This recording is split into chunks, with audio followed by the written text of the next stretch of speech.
Não se pode negar, a França possui uma das maiores economias mundiais e o país possui enorme influência na Europa e no mundo. Uma série de fatores permitiu à França se destacar e se manter em evidência ao longo dos anos, ao mesmo tempo em que o país era conhecido pelo seu governo mais justo, mais igualitário. Mas parece que aos poucos as coisas estão mudando para pior, muito pior.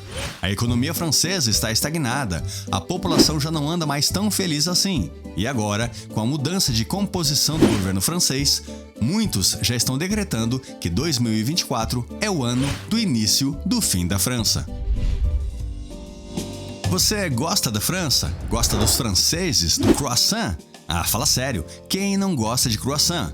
Para você, se a França acabasse hoje, você iria sentir falta ou a França já vai tarde? Me conta nos comentários antes de assistir o vídeo. E para te contar essa história, eu preciso voltar um pouco no tempo, até o início de uma tal de Revolução Industrial. Antes da Revolução Industrial, a França e os demais países do mundo possuíam uma economia agrária, onde a maioria da população trabalhava no campo. As cidades eram pequenas e a produção era feita de forma artesanal. Não haviam fábricas e nem máquinas. Tudo era produzido manualmente. A sociedade era rigidamente hierarquizada, com a nobreza e o clero dominando a economia e a política. Enquanto isso, os camponeses e artesãos viviam em condições normalmente precárias. Nesta época, era mais rico quem tinha mais terras férteis e mais pessoas trabalhando. A França já possuía uma rica agricultura, com vastas terras, além de uma boa infraestrutura de transportes através de estradas e canais que facilitavam o comércio interno e externo. A monarquia centralizada de Luís XIV criou um estado forte, ao mesmo tempo em que a estrutura feudal gerava grandes desigualdades sociais. E estas desigualdades sociais iriam culminar em uma revolução lá na França. E para piorar, esta revolução ocorreria bem no meio de outra revolução, a Revolução Industrial. Olá, eu sou Alex Godoy e este é o canal Investigando. Me ajude a alcançar 100 mil inscritos, se inscreva no canal e clique no sininho, já que eu faço vídeos toda semana. Muito obrigado de coração. E se você já se inscreveu antes, confere se você continua inscrito, pois, sei lá por quê, o YouTube volta e meia desfaz a inscrição de algumas pessoas. Agora, vamos seguir com a nossa história. A Revolução Industrial começou em 1760 e mudou o mundo completamente. Esta transformação trouxe máquinas a vapor, fábricas e um aumento massivo na produção. A tecnologia e a produtividade passaram a fazer toda a diferença. Mas é claro que isso não aconteceu da noite para o dia, muito menos na França. Em julho de 1789, ocorreu um evento chamado de Queda da Bastilha, o início simbólico da Revolução Francesa.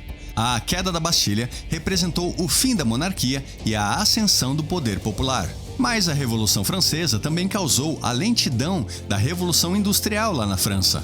A instabilidade política e a guerra civil e revolucionária causaram a estagnação da França por vários anos.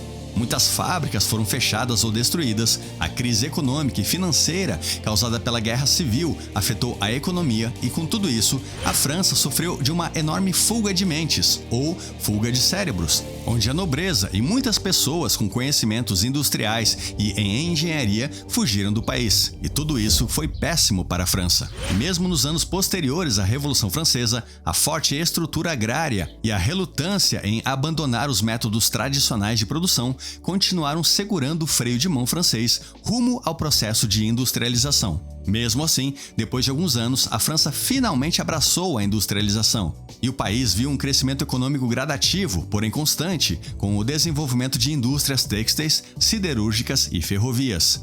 As cidades começaram a crescer rapidamente e a França começou a se modernizar e a enriquecer.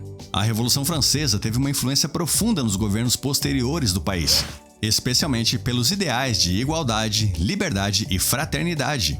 E no fim da Segunda Guerra Mundial, a França adotou um modelo econômico híbrido que combinava elementos do capitalismo com políticas socialistas. Este modelo foi impulsionado por um desejo de reconstruir a nação devastada e garantir um crescimento econômico sustentável enquanto promovia o bem-estar social. E o governo francês implementou políticas sociais destinadas a melhorar a qualidade de vida da população, como a criação de um sistema de saúde pública universal, a educação gratuita e obrigatória até os 16 anos e uma rede de seguridade social que oferecia seguro-desemprego e benefícios para famílias de baixa renda. Além disso, a França nacionalizou várias indústrias estratégicas, incluindo energia, transportes, telecomunicações e bancos.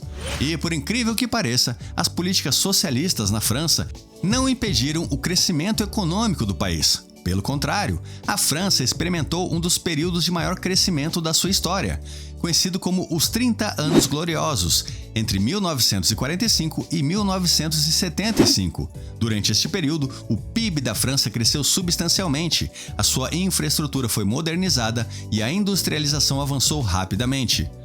A combinação de planejamento econômico, investimentos estatais e políticas sociais criou uma base sólida para o crescimento econômico sustentável lá na França. Mas nem tudo são flores. Chegamos nas últimas décadas do século XX e a economia francesa começou a mostrar sinais de desaceleração.